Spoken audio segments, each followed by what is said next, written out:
Then we're going to solve rational equations. So we've looked at simplifying rational expressions, multiplying, dividing rational expressions, and adding and subtracting them. And last week we focused on graphing them, finding zeros and asymptotes. And today we're going to look at solving equations that involve rational expressions. So it's an equation that contains one or more rational expressions. The time, t in hours, that it takes to travel d miles can be determined by using the equation t equals d over r, where r is the average rate of speed. This is a rational equation. All right? Distance equals rate times time, correct? To solve a rational equation, we want to start by multiplying each term of the equation by the least common denominator of all the expressions in the equation. This step eliminates the denominators of the rational expressions and results in an equation that you can solve using algebra. So, when I look at a rational equation, first thing I'm going to look at is, okay, what would be the common denominator? So here we have this first one. We have x over 1 minus 18 over x equals 3 over 1. So what would be the common denominator for 1, x, and 1? It would be 1x, right? 1 times x, okay, which is just x. So what I want to do then is I want to multiply everything by that. Okay? I'm going to multiply each part by the least common denominator. So we're going to multiply all of these things by x, each individual piece. Because remember, if we can multiply or do anything we want to one side of the equation as long as we do it to the other, right? So basically what we're doing is multiplying the left side by x and the right side by x. What would be the common denominator? It's just I'm breaking it up into individual pieces. Right? So basically I distributed it already. So when I multiply x times x, I get, all right, so the first part becomes x squared.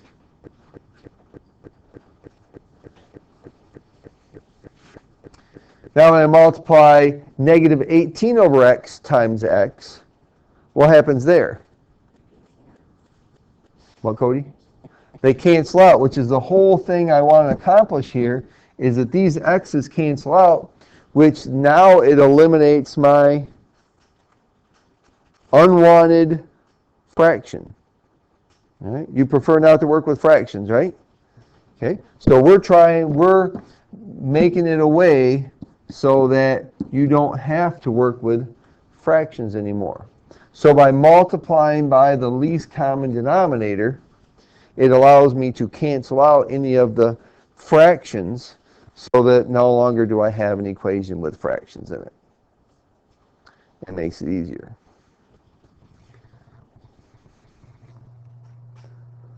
So what do I need to do now to solve this equation?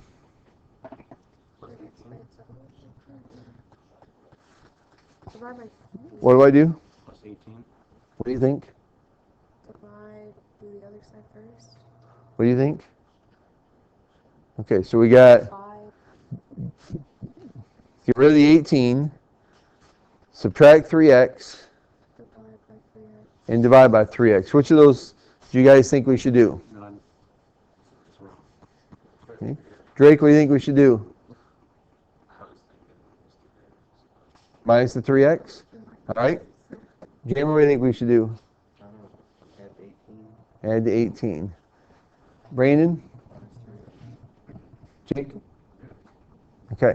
We want to move the 3x over here first because it's a quadratic equation, so we want to get everything on the same side so that we could factor, hopefully. All right, so we'll subtract 3x from both sides. So we get x squared minus 3x minus 18 equals 0.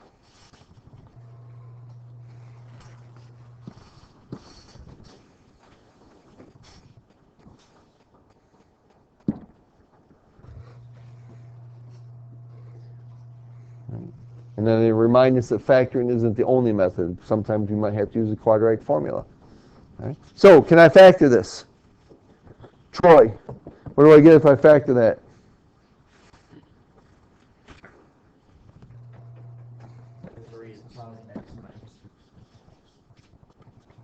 Do you agree with him? Yeah. You know what he said? Yeah, he just did the negative 6, x negative 6, and x plus 3.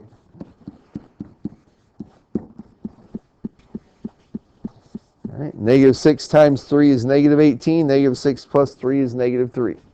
All right. So that means that x equals negative 3 or 6, correct? Mm-hmm. Okay. Now we need to do what? Check it. Make sure they work. All right. So let's see. Negative 3 minus 18 over negative 3. Does that equal 3? Is that a true statement? If you're not sure, type in your calculator.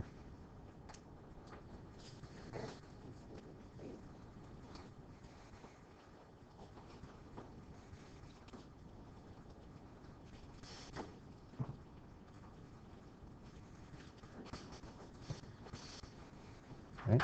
So negative 3 minus negative 6, right? Makes it negative 3 plus 6. All right. Cool. That worked. All right, I'll check that one. So negative 3 works.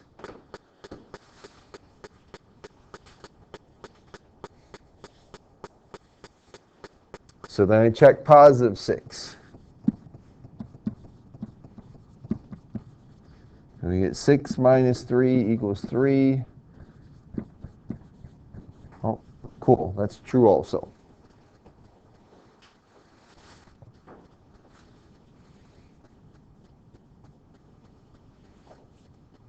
All right, so we look for what would be the common denominator and multiply each individual part by that. And then solve the resulting equation. All right, so let's look at another one. All right, let's look at, we'll do together 1a here. All right, actually, you write it down and you start it.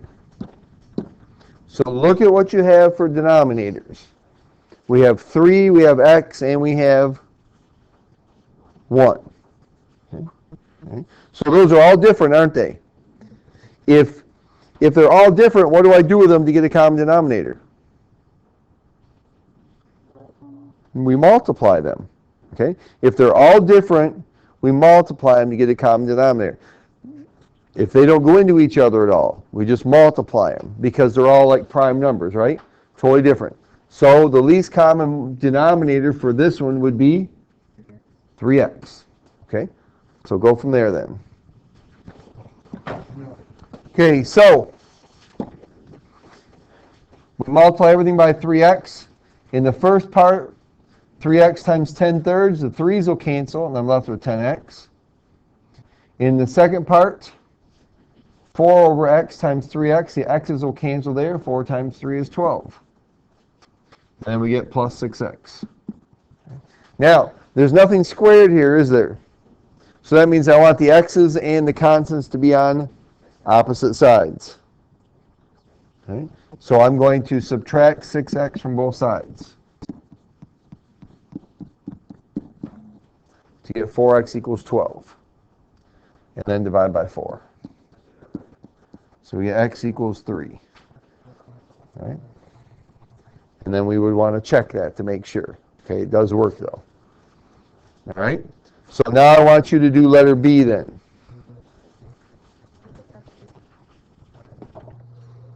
All right, so negative 2 would be the answer to 1B. All right, so let's look at them a little bit more complicated maybe. All right, extraneous solutions. Example 2. Anybody know what an extraneous solution is? Okay. An extraneous solution is a solution that we get Okay, but when we plug it back in to check it, it doesn't work. Okay. All right.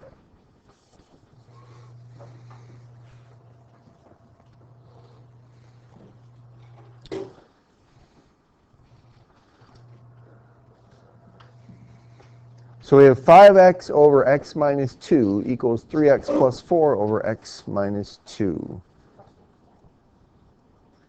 What, Cheyenne? Okay, one of the things we could do is cross multiply, all right, because we have a proportion there. A fraction equal to a fraction, all right? We could do that, all right? Is there anything else we could do?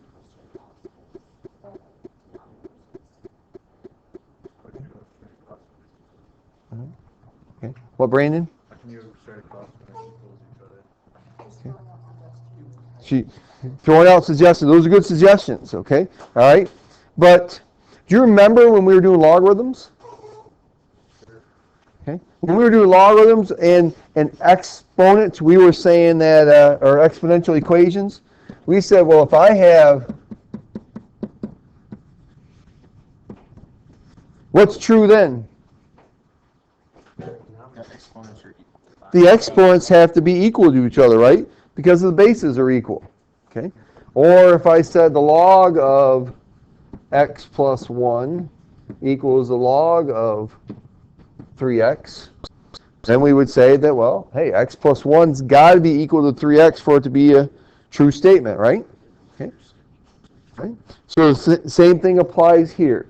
We could set the numerators equal to each other and solve because the denominators are equal. So for this to be a true statement, the numerators have to be equal also.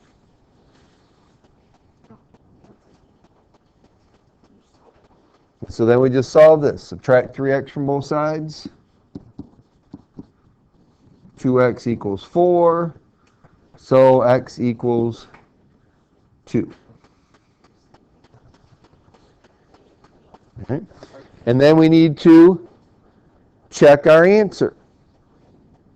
Well, what happens when I put 2 back in for x? Okay, the denominator is going to be equal to 0, so I can't divide by 0, so that means that this cannot be true, so there is no solution in this case. Right? So x cannot equal 2 because the denominator would be equal to 0 then, and we can't divide by 0. So in this case, we have no solution. That's why you always need to check your answer. Yep. All right, let's look at another one.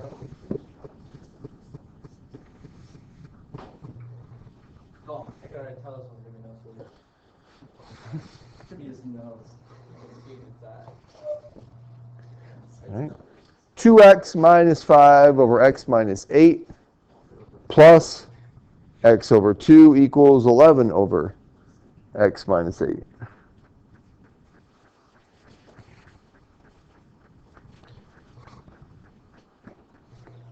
So the first thing I need to determine is what would be the common denominator. Okay. And so in this situation, I have two different denominators, right? Okay. So the common denominator would be the, well, let's see. Let's go back over here for a second.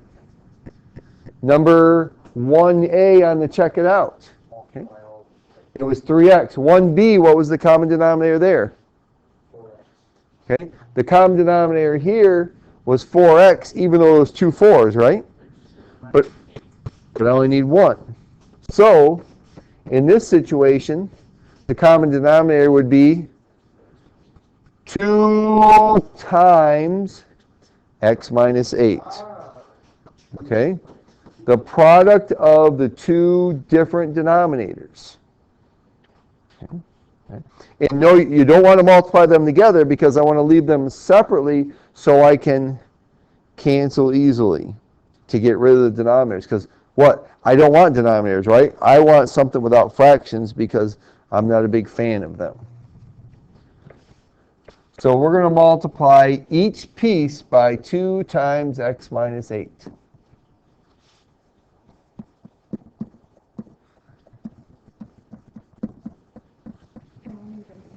Only the numerator, yep. Because we want to get rid of the denominators.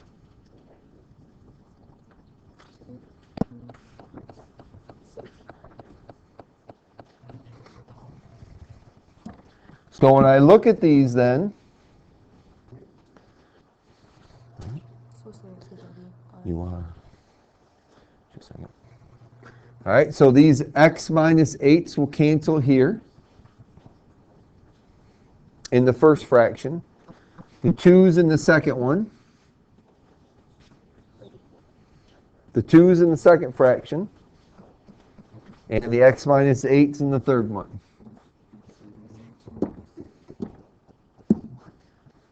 All right, so we have 2 times 2x minus 5 plus x times x minus 8 equals 11 times 2. All right, so all I did is multiply what was in my numerators to begin with times what's left after I do the multiplying and canceling.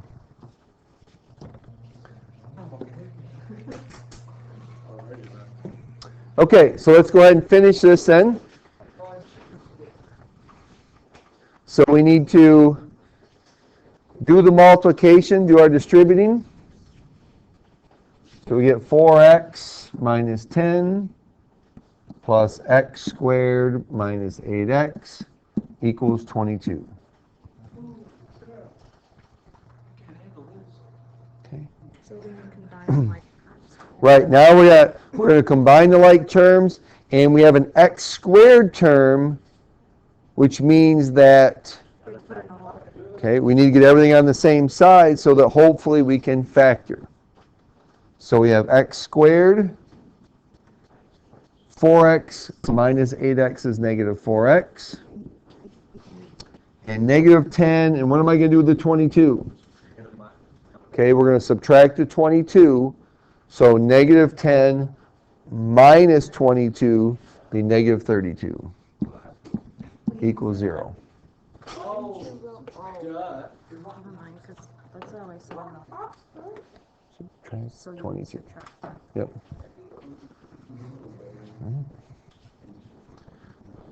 So we factor the x minus 8 and x plus 4.